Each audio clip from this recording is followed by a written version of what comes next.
okutukiikirira mweno campaign egenda okubaawo e Kawempe North. Njagala okubeebaza olw'okwoleka empisa n'obuntu bulamu n'obukulu mu bwongo byekoleza. Temulabye mbasebo ne banyabo kuwemula, temulabyemu kulangiragana, temulabyemu kuvumagana, temulabyemu kweswaza. Eyo gye bayita National Unity Platform. Mwebale nnyo, mwebalire ddala. Mubadde abantu 10 abavuganya ate nga mwenna muli balungi mwenna era mutukoze bulungi nnyo. Bangi batusanyusizza, bangi batukaabizza, bangi batukutte ku mitima. Byonna bibadde mu kaweefube ono okunoonya candidate. Nakyogeddeko era kantidemu nti mu process eno waliwo ebintu ebibaddewo nze ebinkutteko ennyo ne binzijukiza ffe baani, naye ate ne bindaga nti muffe mulimu abaategeerera ddala ki kye tuli. Mu ngeri ey'enjawulo njagala okwebaza Comrade Magala olw'obuntu bulamu. Na mwenna si nti obadde wa njawulo ku balala, naye olaze ekifaananyi ekyebyo bye tukkiririzaamu. Bannange buli omu abadde ne gwawagira, kuviira ddala ku ba foot soldiers paka kwabo abatuula mu NEC. Era nga tuba tunyumya, ono ng'ali ku sayidi eno, ono ng'ali ku sayidi ndala. Naye nga ffenna tuli ba NUP. Wabaddeyo eyo ababadde bawagira ennyo Nsereko Moses nga bamufiirako kubanga balina gwe badde baagala okuba ebikonde.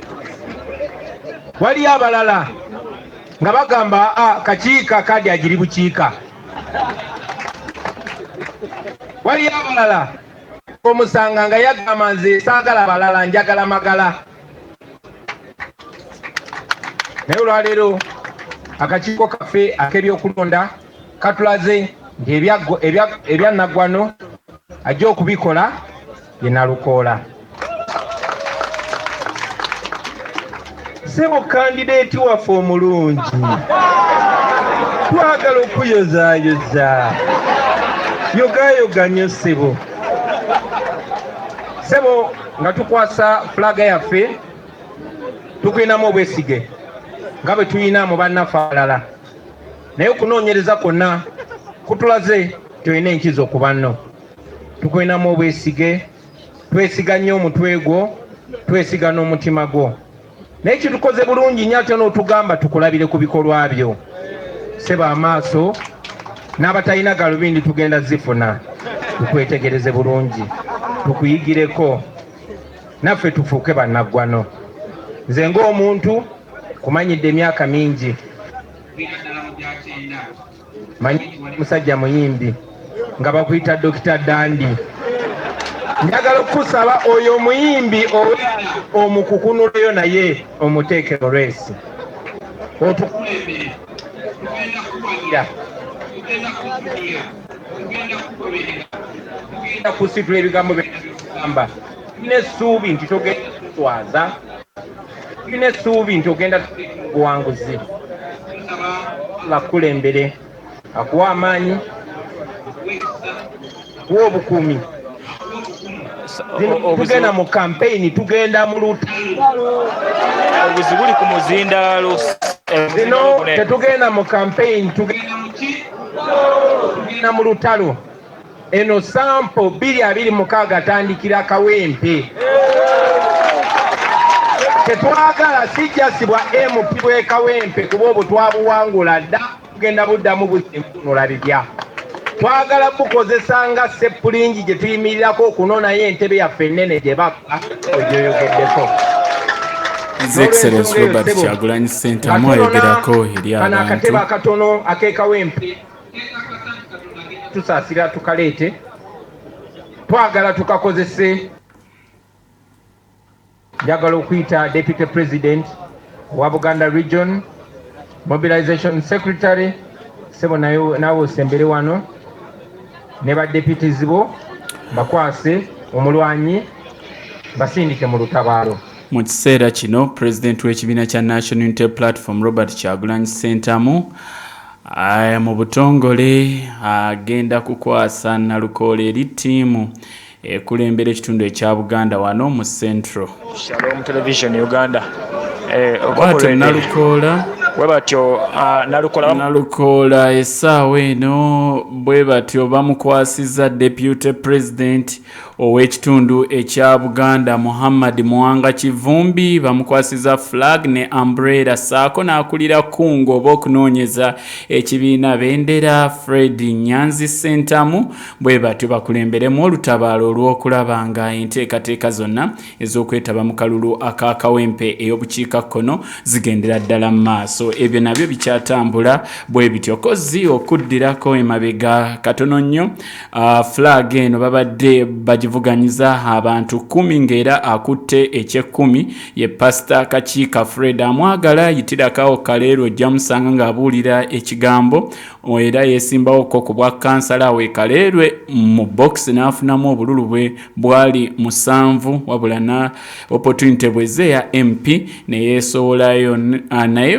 ku mulundi guno yakutte eky'ekkumi si yasembye wabula yakutte eky'ekkumi ng'afunye ebitundu 8 ku buli 100. Akutte eky'omwenda y'ensereko Moses gwe mwalaba ng'atyabula amazina ng'ebibuuzo ebimu bwe bimubula ng'ayingizaawo Kyagulanyi nkwagala nnyo n'azinawo amazina afunye obubonero bwe 14 n'obutundu 2 ku buli 100. Olwo kansala kulya Saulo akutte ekya8 afunye ebitundu 2 n'akatundu kamu ku buli 100. Mu kifo eky'omusanvu Mulumba Mathias $10 mummanyi yavuganya ku tiketi ya DP mu kulonda okuwedde naye kati yayingira Nuupu akutte ekya7 mu bavuganyiriza tiketi ya Nuupu n'ebitundu 2 n'obutundu 9 ku buli 100. Olwo Charles Lubagumya akutte ekya6 ng'afunye obululu 23 n'obutundu 3 ku buli 100, that is 23.3%. Olwo Serunkuuma Salimu yavuganya ne Mukawedde Mafumafu ajjidde mu kyakutaano n'obululu oba n'obubonero obwerera ddala 23 n'obutundu 5 ku buli 100, that is 23.5%. Senkungu ajjidde mu kyakuna n'obululu bwoba obubonero 25 n'obutundu 5 ku buli 100. Olwo Alex Luswa Muhammad Luwemba najjira mu kifo ekyokusatu oba Luwemba Muhammad Luswa afunye obubonero 35 n'obutundu 8 ku buli 100 yakutte ekyokusatu. Mu kyokubiri abadde Obi wange KBBSS Makerere University UID Magara Wumal Register ow'ekawempe afunye obubonero 52 n'obutundu 5 ku buli 100. Olwo awangudde Kanso Elias Lwimbazi Nalukola lawyer owaffe ate era panelist waffe wano ku Pearl FM ku buli Saturday program The Patriot yeyaddira tamale mirundi mu bigere omugenzi no Kanso Elias Lwimbazi Nalukola yali GRC wange Makerere University ku Livingstone Hall yakutte ekifo ekisooka nga afunye obubonero bwerera ddala 7 n'obutundu 4 ku buli 100 era kati yagenda okukwatira Nuupu bendera. Ebya President sobola kubiddamu mubiwulidde nga tubaleetera live yagambye luno lwe bagenzeemu lutalo si kalulu era batandikiddeawo Kawempe nga protest vote eya Nuupu gyegenda okubeeramu. Kati eyo nayo tuvuddeyo katugendeko ewalala nayo tweyongere okulaba ensonga nga bwe zitambula.